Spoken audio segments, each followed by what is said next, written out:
Ever notice how you can learn a word in another language, think you've got it down pat, and then, bam, realize it doesn't quite work the way you thought it did? Oh, yeah. It happens all the time. That's exactly what we're tackling today. We're doing a deep dive on a word that trips up a lot of Portuguese speakers learning English. Uh-huh. The word traveling. Turns out, directly translating estou viajando to I'm traveling isn't always the smoothest move. It's so interesting, right, how two words can seem like perfect matches on the surface, but then you dig a little deeper and find all these subtle differences in how they're actually used. And that's exactly what we're going to do today. We're going to untangle all the nuances of traveling and hopefully give you, our awesome listeners, some more natural and accurate ways to express that estou viajando feeling in English. And to guide us on this journey, we're turning to the wisdom of Dr. Cooper from the fantastic English by Dr. Cooper YouTube channel, specifically his video titled I'm Traveling Está Errado. Como realmente dizer viajar en inglés? Yeah, that video is a gold mine of insights. Absolutely. So let's jump right in. Dr. Cooper makes this really important point right off the bat. For a native English speaker, the word traveling usually conjures up this image of the process of getting from one place to another, particularly if it involves a considerable distance.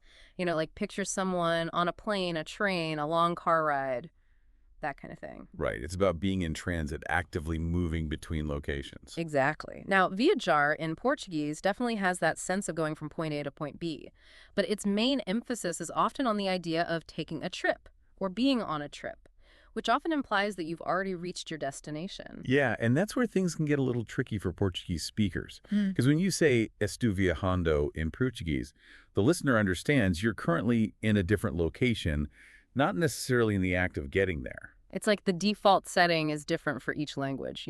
Absolutely. It's like each language has its own little mental snapshot that pops up when you hear a certain word. To illustrate this even more clearly, Dr. Cooper tells this great story about his friend Alex, who's from England. He asked Alex what comes to mind when he hears, I'm traveling, and guess what?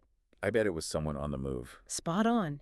Alex immediately pictured someone actively traveling between locations using some form of transportation.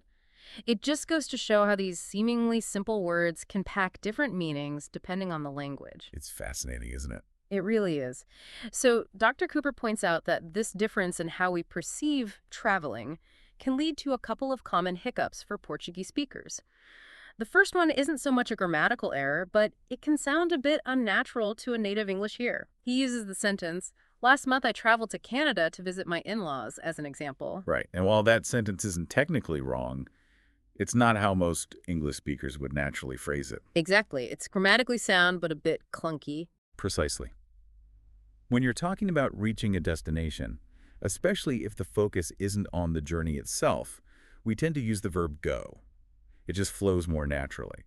So instead of last month I traveled to Canada, it would sound more natural to say last month I went to Canada. Yeah, much smoother. Plus, it's a lot more concise, which is always a good thing in any language. Absolutely. Dr. Cooper gives another great example. Instead of saying, next week I'm traveling to South Korea, if your main point is simply that you're going to South Korea, it's more common to say, next week I'm going to South Korea. Exactly.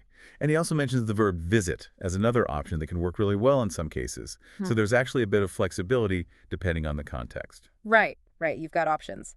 Now, the second issue Dr. Cooper brings up is where things can get a bit more, well, let's say, prone to misunderstandings. Uh-oh.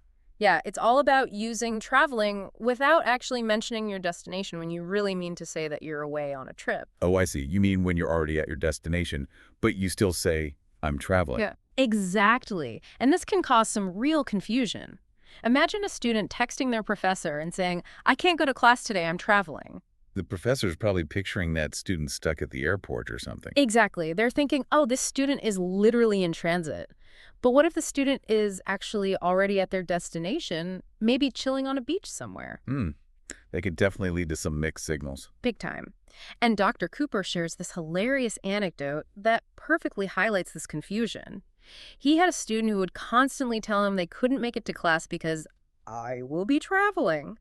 And for years, Dr. Cooper assumed the student was always on the go, constantly jet-setting between places. Oh, wow. But it turned out the student simply meant they were in another city away from home. They weren't actually in transit. They were just away. That's a classic case of a word causing cross-cultural chaos. Totally. And it shows how important it is to be mindful of these subtle differences in meaning.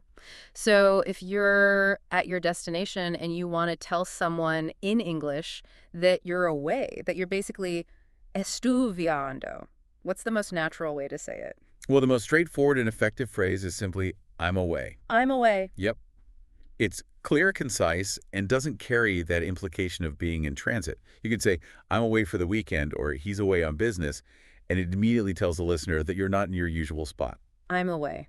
Got it. Now, apart from I'm away, are there any other common and natural ways to express that you're on a trip? Yes, there are.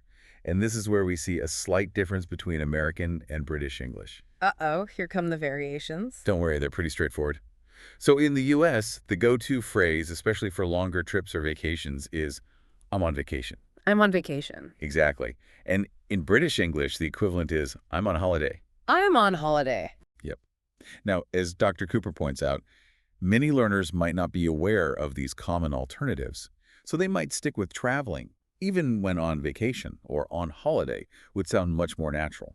It's those little nuances that can really trip you up when you're learning a new language, right? Totally. And Dr. Cooper even mentions trying to explain to people who'd say, for example, I'm traveling to a hotel in Northeast Brazil next month, that once they actually get to that hotel, the more natural way to express being on their trip is to say, I'm away, or I'm in location, like I'm in Bahia. It's all about shifting the focus, right? When you say, I travel to get there, you're emphasizing the act of transportation. Exactly. But once you're at your destination, you're no longer actively traveling in that primary sense. You're away from your usual routine and location, You're living the dream. hopefully. To really drive this point home, Dr. Cooper uses the sentence, traveling with children is difficult. He asks us, the listeners, what comes to mind when we hear that? We might imagine the challenges of keeping kids entertained at a hotel or dealing with meltdowns during sightseeing. All those lovely parenting joys. Haha, exactly. But while those are definitely part of the whole trip experience, the first thing that pops into a native English speaker's mind is often the struggle of being in transit with children. Oh, yeah, the airport chaos. Precisely. It's about navigating airports with strollers, keeping them occupied on long flights, that kind of thing. Those tiny humans can be a handful. No kidding. And to visually reinforce this idea, Dr. Cooper did a really interesting experiment with Google Images. Oh, tell me more. He searched for traveling with children, and guess what? About 70% of the pictures that popped up showed kids in planes or airports, actively in the process of traveling. Only around 30% showed families actually at their destination, enjoying their vacation. Wow, that's a pretty clear visual representation of how traveling is primarily associated with the act of moving from one place to another. It is, isn't it? So, just to be clear, Dr. Cooper does clarify that viajar can sometimes be translated as travel in English. Yes, absolutely. And travel can occasionally refer to the entire trip, including the time you spend at your destination. But he stresses that this is more of a secondary meaning, not the most common or immediate interpretation. It all comes down to context, as always. Always. Now, how about when we want to talk about travel in a more general sense, not related to a specific trip? In those cases, traveling is definitely the way to go. For example, if you say, I love traveling, you're talking about it as a general activity or a passion. Or traveling alone can be a really rewarding experience. Yeah. You're discussing the concept of solo travel as a whole. And of course, the classic, I want to travel the world.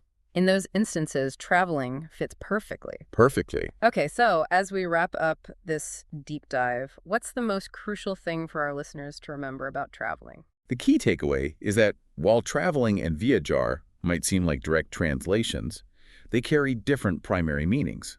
For native English speakers, traveling is mainly about the act of getting from one place to another, whereas viajar often emphasizes being on a trip, including being at your destination. So traveling isn't always wrong when you mean estoy viajando, but understanding its core meaning and having those awesome alternatives like I'm away, I'm on vacation, or I'm on holiday, up your sleeve will help you communicate more clearly and naturally in English. Now, for a final thought to ponder. We've seen how traveling can cause some confusion due to those subtle differences in meaning. But think about other everyday words and phrases in languages you know. Are there any other examples where a seemingly direct translation doesn't quite capture the full meaning or carries a different primary implication? It's fascinating, isn't it? Because recognizing these subtle nuances not only makes you a better communicator, but also gives you a deeper understanding of how different cultures perceive and express the world around them. It's in those little details that the real beauty of language shines through. I couldn't have said it better myself. Thanks for joining us for this deep dive, everyone. We'll catch you the next episode. See you then. Bye. Bye.